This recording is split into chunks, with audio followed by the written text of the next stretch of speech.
बचपन से देखती आ रही हूँ। जो लोग नियम धर्म कर्म से मन से बहुत भक्ति करते हैं उनके जीवन में बहुत कष्ट है। सबके जीवन में कष्ट है जो भी भक्ति करते हैं। मैं भी ठाकुर जी को मानती हूँ, उनके इर्द गिर्द ही मेरे विचार रहते हैं, लेकिन इतने नियम मैं नहीं पालन कर सकती हूँ। जो थोड़ा होता है वो मैं करती हूँ, लेकिन जो ज्यादा नियम पालन करते हैं इतना कष्ट में रहते हैं, फिर भी उनके साथ तर ब तर उल्टा होता ही जाता है। तो कहते हैं कि ये सब कर्मों का खेल है, उनके कर्म है, जैसे वो कभी कुछ पिछले जन्म में किया होगा, कभी इस जन्म में किया होगा, उनका फल है उनका दुख। लेकिन मेरे को ये समझ नहीं आता कि जब कर्म करके फल लेना है, कर्म करके फल लेना है, तो वो भक्ति का उसमें क्या योगदान है, वही मेरे को। और जब भगवान कहते हैं कि मेरी आप भक्ति करोगे तो मैं हर चीज से आपको मुक्त कर दूंगा, आपके लिए जीवन आसान कर दूंगा, तो फिर कर्म का दोष कैसे लगेगा, मुझे वो समझ नहीं आता। वाह, सुंदर प्रश्न है, इसलिए ताली बजाओ। सब बैठो आप लोग। अच्छे प्रश्न पूछने चाहिए ऐसे जैसे इन्होंने पूछा। सब बैठो, पहले अगल बगल की बहन सब बैठाओ। सिंपल ये क्यों सही है? अर्जुन भक्त थे कि नहीं? माइक ले लो, आगे पीछे की मैया बैठ जाओ। अर्जुन भक्त थे कि नहीं? थे ना। लेकिन अर्जुन को भी 12 वर्ष का वनवास जाना पड़ा। 12 साल तक जंगल में रहना कोई सरल काम तो नहीं। 1 साल अज्ञातवास, जंगल में रहना, किसी के दास दासी बन के रहना सरल काम तो नहीं है। जबकि अर्जुन जैसा भक्त कौन होगा? फिर भी उन्हें कष्ट उठाना पड़ा। भगवान राम तो स्वयं भगवान थे, 14 साल का कष्ट। माता सीता तो साक्षात लक्ष्मी थी, फिर भी दर दर की ठोकर जंगल में लकड़ियां काट काट के बच्चों का लव कुश का लालन पालन किया। इसी प्रकार अब आप कहते हैं कि जब हम भक्ति करें तो फिर कर्म ही का फल भोगना है, तो भक्ति का अर्थ क्या? बात ऐसी है बेटा कि कर्म तो अपनी जगह है, कर्म तो हमें भोगनी है, हमें भी भोगना है, आपको भी भोगना है। भक्ति सिर्फ इसलिए की जाती है, इसलिए नहीं की जाती कि भगवान हमें पैसे वाला बना दें, भगवान हमें धन धान्य से भर दें, घर में सब कुछ हो। भक्ति का मतलब पैसा पाना नहीं, भगवान से बेटा बेटी मांगना नहीं। अरे भगवान की भक्ति आपको जो देगी, कोई कर्म में इतनी ताकत नहीं है कि आपको वो दे सके। अब उदाहरण से समझो, विभीषण को लंका का राजा बना दिया, क्या विभीषण का कोई ऐसा कर्म उसे राजा बना सकता था? कर्म अच्छे करता था फिर भी लातें खाता था, रावण लात मार के निकालता था, उसके कर्म का भी उसे दंड मिला। पर भगवान की भक्ति जो की, उस भक्ति का भी फल, कर्मों का फल यदि मिलता है तो भक्ति का फल भी मिलता है, थोड़ा सा देर है। विभीषण को भक्ति का फल मिला।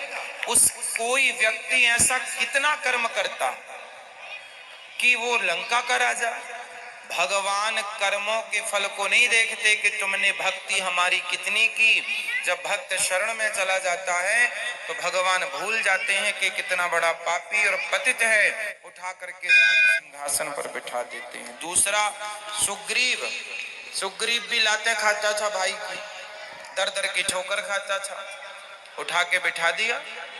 तो भगवान बेटा, भगवान जो दे सकते हैं कोई नहीं। इसलिए गलती हम लोगों की है कि हम उम्मीद क्या करते हैं, हे भगवान हम तुम्हारे इतने बड़े भक्त हैं, तुमने हमें बेटा भी नहीं दिया। हे भगवान हम तुम्हारे इतने बड़े भक्त हैं, रहने को घर भी नहीं दिया। हे भगवान तुम्हारे हम इतने बड़े भक्त हैं, हमारा पति नहीं सुनता, बेटा नहीं सुनता। भगवान की भक्ति का मतलब ये नहीं कि तुम्हारा बेटा सुने, तुम्हारी बेटी सुने, तुम्हारा घर बन जाए। जो भाग्य, सुदामा ने सारी जिंदगी गरीबी देखी, क्या सुदामा से बड़े भक्त आप और हम हैं? क्या हो सकते हैं? नहीं। लेकिन सुदामा से ज्यादा हमारी शिकायतें हैं। सुदामा की तो एक भी नहीं थी, सारी जिंदगी भीख मांगकर गुजारा किया, सारी जिंदगी भगवान की भक्ति की, और मांगने नहीं गए, 4 मुट्ठी चावल अपनी हैसियत के अनुसार देने गए। जब सारी जिंदगी उन्होंने भक्ति की और फिर भी गरीबी में रहकर शिकायत नहीं की, तब भगवान ने देखा कि भक्त पक्का है। 50 रुपए का घड़ा जो खरीदती हो ना मेरी बहन, उस घड़े को भी कुम्हार हफ्ते भर पकाता है भट्टे में, महीनों तक पकता है। वो कम से कम 10 दिन की आग तो देता होगा, तब जाके वो काले से लाल होता है। माटी पक जाती है तो लाल हो गया। अरे घड़े को भी पकने के लिए आग में उसे डालना पड़ता है। तो भगवान जब अपने भक्त को पकाएंगे तो थोड़ा तो दुखों की आग में तपाएंगे कि देखें कितना कच्चा कितना पक्का। इसलिए हर हाल में गोविंद का स्मरण करो और ये मत कहो कि हमें भगवान से कुछ चाहिए। लोग कहते हैं कि भगवान के भक्तों को दुख मिलता है। अरे जो भगवान का सच्चा भक्त हो जाएगा उसे पता ही नहीं चलेगा कि दुख क्या चीज है, उसे तो सुख ही मिलेगा। गोपियों को भगवान की याद में रोने में भी सुख था, कैसे कहें हम कि ये दुख था। इसलिए जो हो गया उनका वो दुख तो है ही नहीं। दुख तो वो लोग दुखी हैं जो कोठी बंगलों में रहकर भी जो ईश्वर को भूला पड़ा है वो सब दुखी हैं, और जो ईश्वर की शरण में है याद कर रहे हैं सब सुखी हैं। अब उस सुख को आप दुख मान रहे हैं वो अलग विषय है। इच्छाएं ज्यादा है ना बेटा आपके अंदर, इसलिए वो इच्छाएं आपको दुखी बनाती रहती। इच्छाएं छोड़ के एक बार शरण में चले जाओ, वो कभी ना पाया होगा आपने जो शरण में जाकर के प्राप्त हो जाएगा। एक बार सच्चे होकर जाना। गुरुजी एक प्रश्न और है, जैसे मैं आसपास देखती हूँ, मेरे आसपास जीवन में भी देखती हूँ, जो भक्त है चलो उनका मैं समझ गई कि वो दुख है क्यों है, भक्ति का क्या महत्व है। लेकिन जो भक्त को दुख दे रहा है, जो उसको गाली दे रहा है, उसको उस चीज का एहसास भी नहीं होता। मुझे नहीं समझ आता वो क्या सोचता है, वो ऐसा क्यों करता है, और उसका पूरा जीवन अच्छे से चल रहा होता है और वो भक्त रो रहा होता है और उसका पूरा जीवन अच्छे से चलेगा। अगर उसको सजा मिलेगी तो वो भी मरने से कुछ दिन पहले, तो उसका जीवन तो मजे से गया और भक्त का पूरा जीवन रोने में या कष्ट में तकलीफ में गया। तो फिर उसका भक्ति न करना या करना, उसमें क्या उसमें अंतर हो गया। फिर वो तो दुख दे के मजे कर रहा है, अंत में 4 दिन भुगत लिया और फिर चल लिया। वो बेचारा भक्त पूरा टाइम रोता रहता है, गाली जो खाता भक्त होता है ना बेटा, आप किसी भक्त को जाकर पत्थर मारिए, आप किसी भक्त को जाकर के लाठी और जूते से मारिए, तो मारने वाले की तरफ भक्त जब देखता है ना तो वो ईश्वर से प्रार्थना करने लगता है, हे भगवान इसने मुझे जूते मारे हैं, हे भगवान इसने मुझे पत्थर और लाठियां मारी हैं, हे भगवान इसे क्षमा कर देना। क्योंकि भगवान बड़े गुस्से में आ जाते हैं जब कोई भक्त को मारता है। पर वो भक्त, आज की कथा सुनी आपने, द्रौपदी के 5 बेटों को मार डाला था अश्वत्थामा ने, और भगवान ने पूछा कि बता क्या करूं इसके साथ। तो द्रौपदी ने क्या कहा, छोड़ दो छोड़ दो। कोई भक्त यदि बदले की भावना रखे बैठा है तो भक्त हो ही नहीं सकता। भक्त तो ये चाहता है कि इसने गलती की है पर भगवान इस पर क्षमा करना, और भगवान क्षमा करते नहीं है।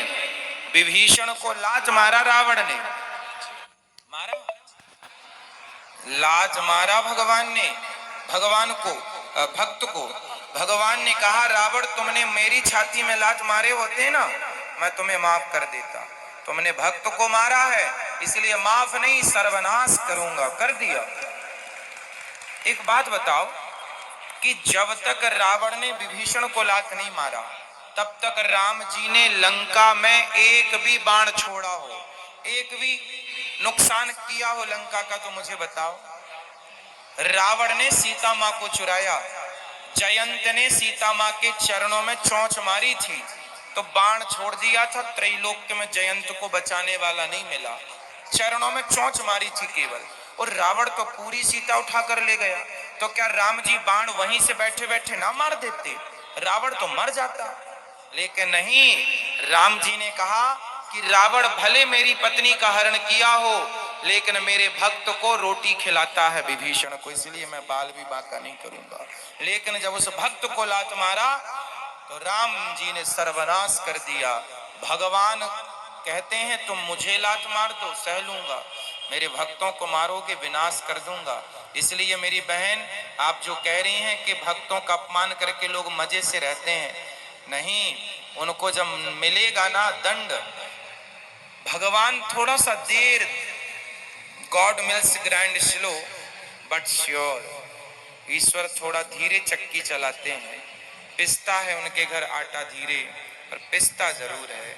हिसाब तो पाई पाई का रखते हैं ना भगवान। जब देंगे ना तो खूब नानी याद आएगी। और आप ये मत सोचो जैसे मैंने, आप भक्त हो और मैंने आज आपको अपमानित किया, आपको मारा मैंने, तो आप तो भक्त हैं, आप तो मेरे से कोई ना कुछ ना कहेंगे और मैं तो मौत से रह रहा हूं। लेकिन मेरे जीवन के आखिरी तक और जो अगला जन्म होगा, वो सारे जन्म में इस जन्म का ये दंड भोगना पड़ेगा। कोई अंधा है, कोई लंगड़ा है, कोई बहरा है, क्यों है? किसी जन्म का तो हिसाब चुक रहा है ये। क्यों लोग घिसट घिसट के चल रहे हैं? क्यों चप्पल पांव में ना पहन के हाथ में पहनना पड़ रहा है? ये आज का ही कर्म दंड थोड़ी है, ये किसी ना किसी जन्म का कर्म दंड ही तो भोग रहा है।